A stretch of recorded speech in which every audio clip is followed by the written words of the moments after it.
আমাদের মুসলমানদের জন্য প্রতি বছর কিন্তু এই দুইটা ঈদই কিন্তু আমাদের খুবই আনন্দের, রোজার ঈদ, কোরবানির ঈদ। আর এই ঈদকে ঘিরে কিন্তু কত আনন্দ, কত হাসি, কত কাজকর্ম, কত কিছু গোছানো। তো সবচেয়ে মনে হয় যে রোজার ঈদের থেকে কোরবানি ঈদের ব্যস্ততাটাই একটু বেশি। কোরবানি ঈদে কিন্তু অনেক কাজ থাকে। রোজার ঈদে দেখা গেছে যে রান্নাবান্না শেষ করে সারাদিন কিন্তু নতুন জামা পরে আমরা কিন্তু একটু ঘোরাফেরা করি, দেখা গেছে একটু কথা বলি, সবাই সবার ঘরে যাই আমরা যারা গৃহিণী আছি। কিন্তু কোরবানির ঈদে কিন্তু এই জিনিসটা হয় না। সারাদিন সকাল থেকে রাত পর্যন্ত দেখা গেছে যে ব্যস্ততায় কাটে। তো আসসালামু আলাইকুম সবাইকে, কেমন আছেন সবাই? আশা করি সবাই ভালো আছেন, সুস্থ আছেন। আমরা আলহামদুলিল্লাহ ভালো আছি। আজকের ব্লগটা আমি সাজিয়েছি আমার বাজার গোছানো থেকে শুরু করে ঈদের জন্য আর কি একটু প্রস্তুতি নিচ্ছি।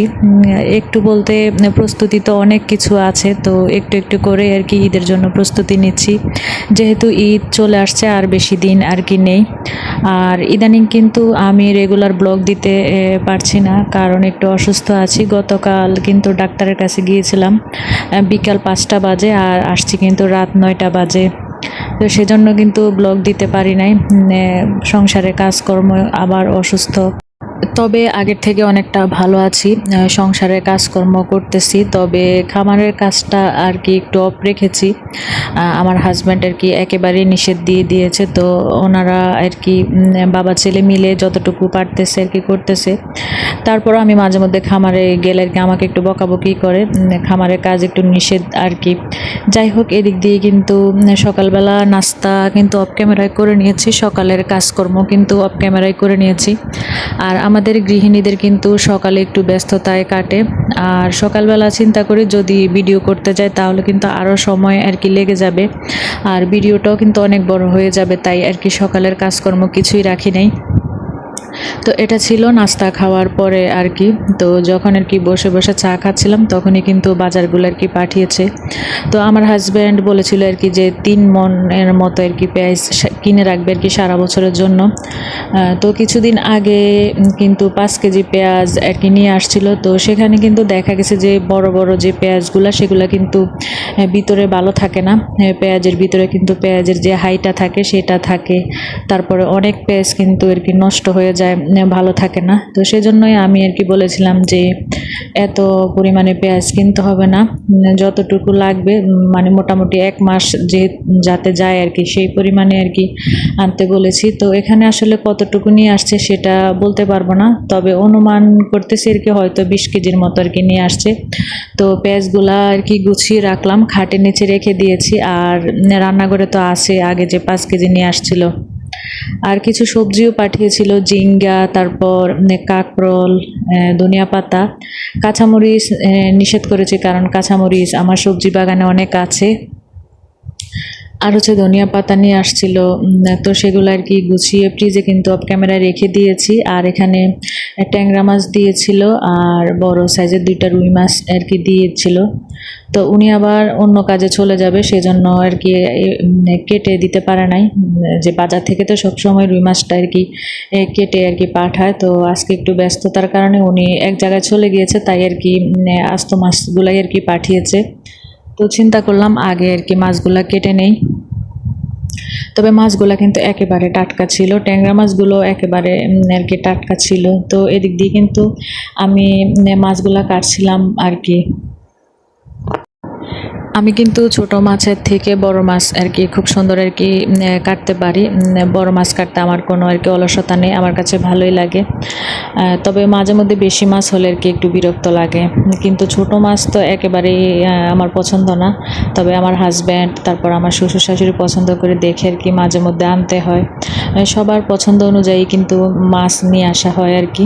আর যেই রুই মাছটা হচ্ছে সবার আর কি পছন্দ, আর অন্যান্য মাছ আর কি মাঝে মধ্যে আর কি একটু হিসেব করে আনতে হয়। তো আমি আর কি মাছগুলো সুন্দর করে আর কি আগে কেটে নেব। আর ইদানিং কিন্তু আমার আর কি সব আপুদের আর কি ব্লগ রেগুলার দেখা হচ্ছে না, তাই আর কি সবার কাছে ক্ষমা চেয়ে নিচ্ছি। আসলে শরীর যদি সুস্থ না থাকে আমার আপুরা তো বুঝতেই পারবে আসলে যে কেমন লাগে। তারপরেও সংসারের কাজ তো একেবারে রেখে শুয়ে থাকা যায় না। আমরা কিন্তু যারা কাজ পাগল তারা কিন্তু শুয়ে থাকতে পারি না। শরীর যত খারাপই হোক আমরা কিন্তু কাজ করতেই থাকি, যেগুলো আর কি যতটুকু আর কি করতে পারি। আর ইদানিং যাই ভিডিও দিচ্ছি একদিন পর দেই বা 2 দিন পর দেই, একটা জিনিস আর কি আমি খেয়াল করেছি যে লাইকের চাইতে কমেন্টের সংখ্যাটা একটু বেশি। তো আসলে এই জিনিসটা কেন হয় আসলে জানি না। তো আমি কিন্তু সব আপুদের ভিডিওতে আগেই কিন্তু একটা লাইক দিয়ে দেই, এটা দিতে কিন্তু ভুলি না। আমি কিন্তু অনেক ভুলো মনের একটা মানুষ, অনেক কিছুই কিন্তু ভুলে যাই সত্যি কথা বলতে, কিন্তু এই জিনিসটা কিন্তু আমি কখনো আর কি ভুলি না। শুরুতেই কিন্তু একটা লাইক দিয়ে দেয়। তো আমার চ্যানেলে কেন এমন হয় বুঝি না। তো কমেন্টের সংখ্যা অনেক বেশি থাকে, তবে আছে কিছু কিছু বিশ্বস্ত আপু আছে যাদেরকে আমি অনেক বেশি বিশ্বাস করি। আবার অনেক নতুন আপু আর কি যুক্ত হয়েছে, তাদের মধ্যে অনেককে আর কি বিশ্বাস করি। যাই হোক, এটা তো জোর করে নেওয়ার মতো কিছু নেই। যাদের ভালো লাগবে তারা অবশ্যই লাইক দিবে, আর ভালো না লাগলে তো কিছু করার নেই। যাই হোক, এদিক দিয়ে কিন্তু আমি আর কি মাছগুলা সুন্দর মতো কেটে অফ ক্যামেরায় কিন্তু ধুয়ে পরিষ্কার করে আর কি পলিথিনে করে রেখেছি। দেখা গেছে যে বক্সে রাখলে অনেক জায়গার প্রয়োজন। আর আমার ডিপ ফ্রিজটা কিন্তু এখন অফ আছে, এখন যখন আর কি প্রয়োজন হবে তখন আর কি ডিপ ফ্রিজটা অন করব। যাই হোক, এদিক দিয়ে কিন্তু ঝিঙ্গে আলু দিয়ে ট্যাংরা মাছ দিয়ে রান্না করেছি। আর হচ্ছে যে খুইরা শাক বলি আমরা আমাদের এদিকে আর কি, তো আমার বড় যা আর কি দিয়েছিল। তো এই খুইরা শাকটা কিন্তু সাথে কয়েকটা হেঁচি শাকও দিয়েছি। তো ওই শাকটা কিন্তু খেতে অনেক বেশি মজা হয়। তো ওই শাকটা ভাজি করেছি। আর এখানে হচ্ছে আমার আর কি চাচাতো ননদ এখানে আমাকে আর কি লতি তরকারিটা দিয়েছে। তো আমার কিন্তু লতি তরকারি অনেক বেশি পছন্দ, আমার আর আমার শাশুড়ির। আর এদিক দিয়ে অনেক দিন থেকে ভাবতেছি যে টেবিলের এই কাপড়টা ধোয়ার জন্য আর কি টেবিলে বিছানো হচ্ছে না। তো আজকে ভাবলাম যে যেহেতু ভালো রোদ আছে তো একটু ধুয়ে দেই। তো আমি কিন্তু সবসময় টেবিলের যে পাতলা কাপড়গুলো আছে ওইগুলো কিন্তু আর কি শ্যাম্পু দিয়ে আর কি ধুয়ে নেই। আর হাজব্যান্ডেরও কয়েকটা শার্ট ছিল, সেগুলো আর কি ধুয়ে নিয়েছি রান্নার মাঝখানে আর কি। তো এখন হচ্ছে যে আমার সবগুলো রান্নাই শেষ। এখন হচ্ছে আর কি একটু এই যে বললাম ভিডিওর শুরুতে যে ঈদের আর কি প্রস্তুতি নিচ্ছি। তো চিন্তা করতেছি একটু একটু করে আর কি প্রতিদিন আর কি গোছানোর বা পরিষ্কারের যে কাজগুলো আছে সেগুলো আর কি করে নেব। আর এই ডাইনিং টেবিলটা কিন্তু আনার পরে তেমন ভালো করে কিন্তু পরিষ্কার করা হয় নাই।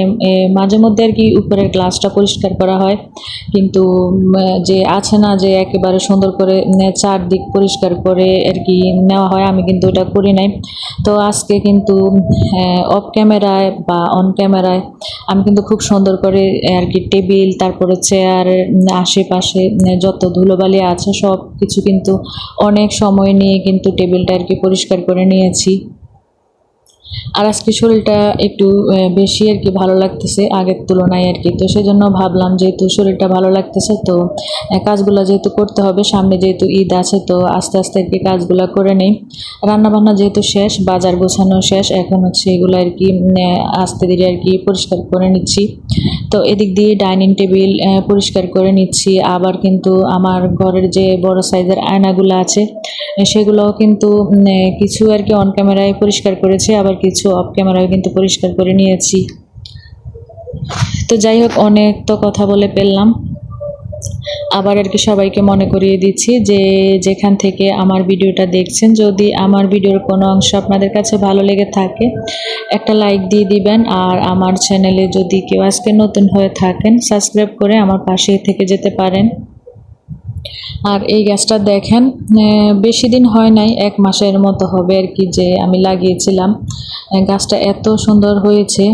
এটা কি গাছ বলে তো এটার নাম জানি না, তবে আমার মনে হয় এটা আর কি পাতাবাহারই বলি আর কি। এখন কেউ যদি এই গাছটার নাম জানেন অবশ্যই কমেন্টের মাধ্যমে জানাবেন। আর এটা হচ্ছে আমার আগের যে ডাইনিং টেবিলটা, তো এটা হচ্ছে আমি আর কি ভিতরে আমার ছোট একটা রুম আছে, তো ওই রুমে আর কি আগে ডাইনিং টেবিলটা রেখেছি। আর ফ্রিজটাও কিন্তু আমি পরিষ্কার করে নিয়েছি আগেই। ভিতরের সাইড কিন্তু পরিষ্কারই আছে, তো উপরের দিক দিয়ে আর কি একটু হালকা পাতলা আর কি পরিষ্কার করে আর কি নিয়েছি। যেহেতু ফ্রিজটা কালো, একটু ধুলোবালি পড়লে কিন্তু অনেক বেশি খারাপ লাগে। আর আমাদের ফ্রিজটা কিন্তু অনেক বছর হয়েছে, তো আশা আছে নতুন একটা ফ্রিজ আনার। যাই হোক, এদিক দিয়ে কিন্তু এই ছোট্ট রুমটাও কিন্তু গুছিয়ে নিয়েছি। এখানে রাইস কুকার, তারপর ব্লেন্ডার মেশিন, সেগুলো আর কি একটু হালকা পাতলা আর কি মুছে নিয়েছি।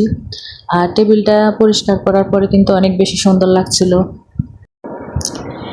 আমাদের ঘরের বেশিরভাগ ফার্নিচারই কিন্তু কালো, বেশিরভাগ কি সবগুলা ফার্নিচারই কিন্তু কালো রঙের। শুধু আমার রুমের যে ওয়ার্ড্রপটা সেটা আর কি কাঠ কালার, আর হচ্ছে এই যে এখন যে ডাইনিং টেবিলে নিয়ে আসছি এটা আর কি কাঠ কালারের। তো এক এক কালারের ফার্নিচার হলে কিন্তু দেখতে আর কি ভালো লাগে না। তো কিছু করার নেই, আমি আমার হাজব্যান্ডকে বলেছি এখন থেকে যে ফার্নিচারই কেনা হবে সবগুলা কাঠ কালারেরই কিনবো, কালো ফার্নিচার আর কি ভালো লাগে না। আর যেহেতু আমরা গ্রামে থাকি, ধুলোবালিটা একটু বেশি হয়, আর প্রতিদিন কিন্তু পরিষ্কার করা সম্ভব না।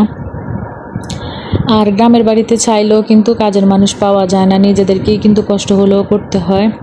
আর কালো ফার্নিচার কিন্তু খুব তাড়াতাড়ি আর কি ময়লা হয়, আর ময়লাটা খুব ভালোভাবে আর কি দেখা যায়। আর আমার যে টেবিলের যে কাপড়গুলো আছে, বা টেবিল ক্লথ বলেন বা কাভার বলেন, তো সেগুলোর মধ্যে এই টেবিলের কাভারটা কিন্তু আমার অনেক বেশি পছন্দ, এটা আমার কাছে অনেক বেশি ভালো লাগে। তো মাঝে মধ্যে বলি যে উপরে যে সাদা প্লাস্টিকটা আছে ওইটা না দিলেই মনে হয় বেশি আর কি ভালো লাগতো। তো যেহেতু খাওয়া দাওয়া হয়, নোংরা হয়ে যাবে, সেজন্য কিন্তু সাদা আর কি কাগজটা দিতে হয়। আর এখন হচ্ছে যে আয়নাটা আছে সেটাও কিন্তু আমি অনেক সুন্দর করে আর কি মুছে নিয়েছি। আর যে হ্যাঙ্গিং যে টপটা আছে এটার এই যে দেখেন এই লটটা আর কি একটু ছুটে গিয়েছে, পরে আর কি লাগাতে হবে। তো আমার মেয়ে আবার একটু ভিডিও করতেছে।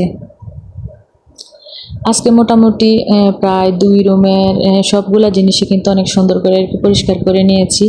আর ভিতরের যে ছোট রুমটা আছে ওই রুমের আয়নাটাও আর কি আমি পরিষ্কার করে নিয়েছি।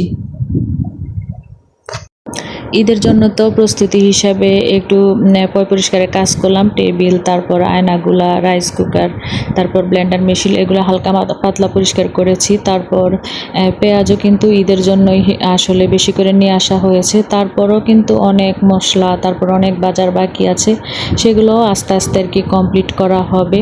তো আজকে এমনিতে ভিডিও বড় হয়ে গেছে, আর বেশি বড় করব না। সবাই ভালো থাকবেন, সুস্থ থাকবেন। আজকে পর্যন্তই। আল্লাহ হাফেজ।